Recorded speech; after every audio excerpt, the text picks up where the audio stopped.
Olá, pessoal do primeiro ano do ensino médio, tudo bem com vocês?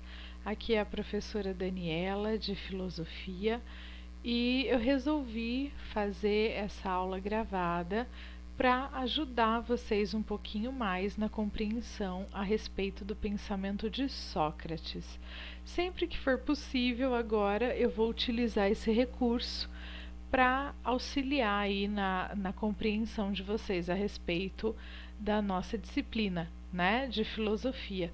Às vezes, apenas a leitura deixa algumas dúvidas, então eu vou tentar fazer alguns apontamentos para vocês, tá bom?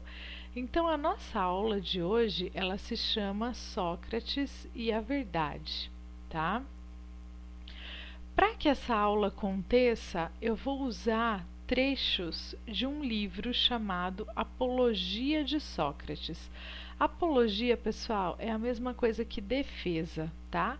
Então, este livro foi escrito por um dos seus maiores e mais importantes discípulos, o Platão, tá?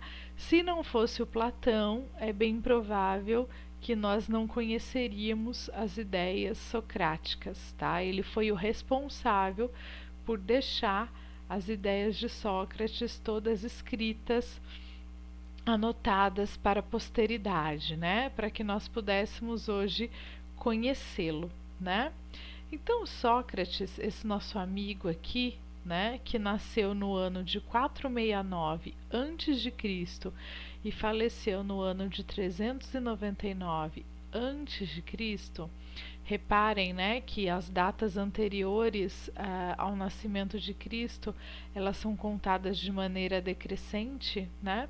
Esse nosso amigo nasceu num contexto, como vocês viram, a partir da leitura daquele capítulo, né, do primeiro capítulo do livro Uma Breve História da Filosofia, que eu havia passado como tarefa do primeiro bimestre, né, anteriormente, vocês viram que o Sócrates, ele nasce num contexto de democracia, né, lá na cidade de Atenas. A cidade de Atenas era uma das mais importantes da Grécia e hoje ainda é, né, a capital do mundo grego. Atenas era um lugar que estava fervilhando de ideias filosóficas, políticas, artísticas, né? E o Sócrates nasce nesse contexto, num contexto de democracia. Só que vejam bem, esse contexto de democracia foi, de certa maneira, né, questionado pelo próprio Sócrates e principalmente pelo seu discípulo Platão, né? Por quê? Porque, mesmo estando numa democracia, Sócrates foi condenado à morte, né? Poxa, se numa democracia o poder emana do povo e é feito, portanto, pelo e para o povo, né? Como é que alguém que estava exercendo a sua capacidade de livre pensar poderia ser condenado por fazer jus a essa expressão de ideias, né? Então, a grande crítica do Platão com relação à democracia é essa: como é que um regime que se diz livre, né, que se diz igualitário, não permitia que alguém se expressasse, que alguém expressasse suas ideias, né? Pois bem, a gente sabe também que o contexto de democracia na Grécia não era válido para todos, era apenas para os homens, proprietários de terras, né? Enfim, havia todo um contexto particular, mas esse agora não é o nosso objeto de estudo, né? A gente vai tentar compreender um pouquinho como é que o Sócrates se insere nesse contexto de falsa liberdade, né? Bem, ele nasce pobre, se dedicou boa parte da sua vida a lutar, né, nas guerras por Atenas. A guerra mais famosa que ele teria lutado seria a Guerra do Peloponeso. ficou conhecido como um soldado muito preocupado com os seus compatriotas, né? Alguém de alto valor, né? Mas o Sócrates descobre que o grande objetivo da sua vida era pensar, era fazer filosofia e era mostrar para as pessoas que o conhecimento estava dentro delas mesmas, né? E nesse contexto, o Sócrates vai contra tudo, contra todos, contra sua própria condição econômica, para se fazer livre no pensamento, né? Ele gostava de ir até as praças em Atenas, conversar com as pessoas e fazer perguntas para elas, no sentido de demonstrar que elas não sabiam tanto quanto diziam saber, né?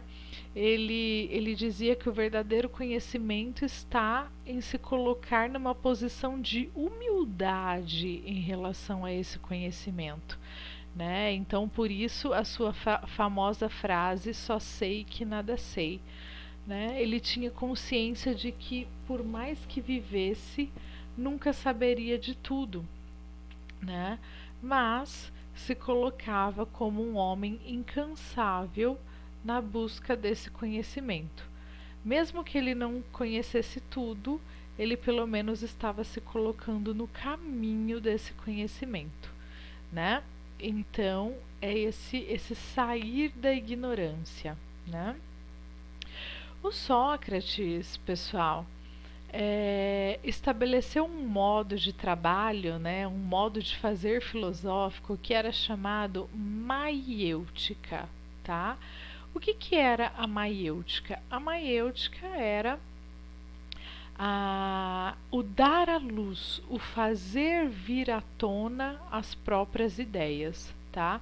Como Sócrates era filho de uma parteira, né?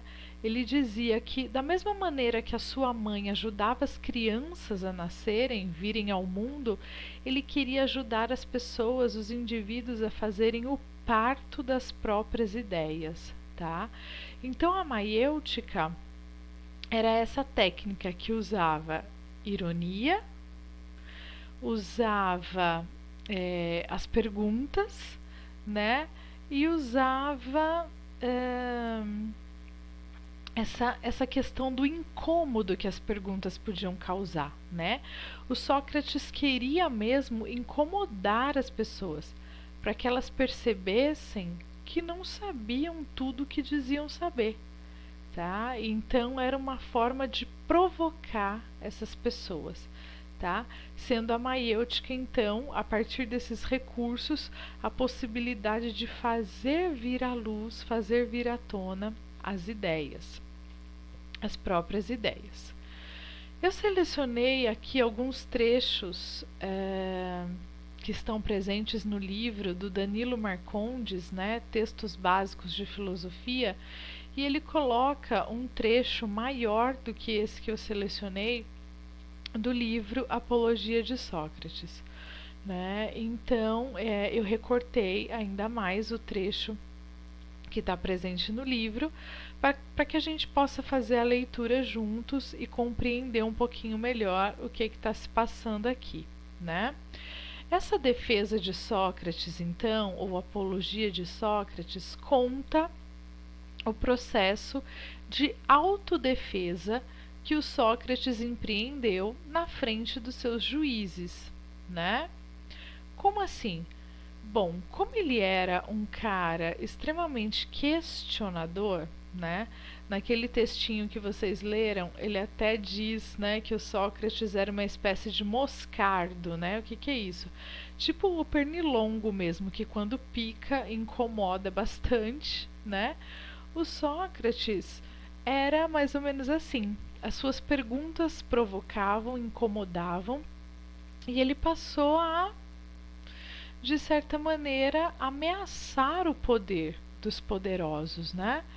Poxa vida, ele está mostrando para as pessoas que, na verdade, nós não sabemos tanto assim, está mostrando para as pessoas que elas podem sair desse controle, sair dessa situação em que elas se encontram e questionarem o que nós fazemos, né?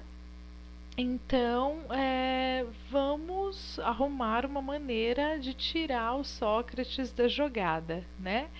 Então, três homens, o Meleto, o Ânito e o Licon, forjaram, né, acusações contra o Sócrates, dizendo que ele não respeitava os deuses e que ele estava corrompendo a juventude, ou seja, levando a juventude para o mau caminho, né? O que acontece aí nesse momento? Acontece então que Sócrates é levado a julgamento, né? Ele não pede para que ninguém o defenda, porque ele dizia que se ele precisasse de alguém que o defendesse, é como se ele estivesse assumindo uma culpa que ele não tinha, né? Então ele mesmo faz a sua defesa e vai encarar esses juízes, esses poderosos, né? Mas como é que começa a trajetória do Sócrates, né? Começa quando um amigo dele, chamado Querefonte, vai até o templo de Delfos, nas proximidades de Atenas, um templo dedicado ao deus Apolo, e lá ele recebe uma revelação da sacerdotisa, né? Qual a revelação? Que Sócrates era o homem mais sábio de Atenas, né? Poxa vida, o Sócrates vai então querer descobrir o porquê ele é o mais sábio, né? Então ele vai conversar com os homens mais importantes da cidade naquela época e vai perceber que na verdade esses homens não sabem tanto quanto diziam saber. Isso não quer dizer que o Sócrates soubesse de tudo, né? Mas ele conseguia identificar essa ausência de um conhecimento completo nesses homens, né? Através das perguntas que ele fazia, que eram perguntas muito pertinentes, muito capciosas, né? Então, o Sócrates começou a incomodar esses homens, a mostrar para os jovens que eles tinham que buscar o conhecimento, questionar as coisas, não aceitar o mundo como ele estava dado, né? Então, esses três senhores, o Meleto, o Ânito e o Licon, vão pedir a condenação de Sócrates, né? Na verdade, diz-se, né, que eles esperavam que o Sócrates pedisse o exílio, né? Eles não estavam assim tão interessados em matá-lo, eles queriam que ele fosse exilado, né? Mas tiveram uma surpresa porque o Sócrates não fugiu nem da morte para defender o seu objetivo, que era fazer com que as pessoas pensassem com as próprias cabeças, né? Garantir a elas essa liberdade de pensamento, certo? Bom, pessoal, essa é a primeira parte da nossa aula e eu vou fazer uma segunda parte também, uma continuação, para a gente poder ler o texto, tá bom? Muito obrigada por enquanto.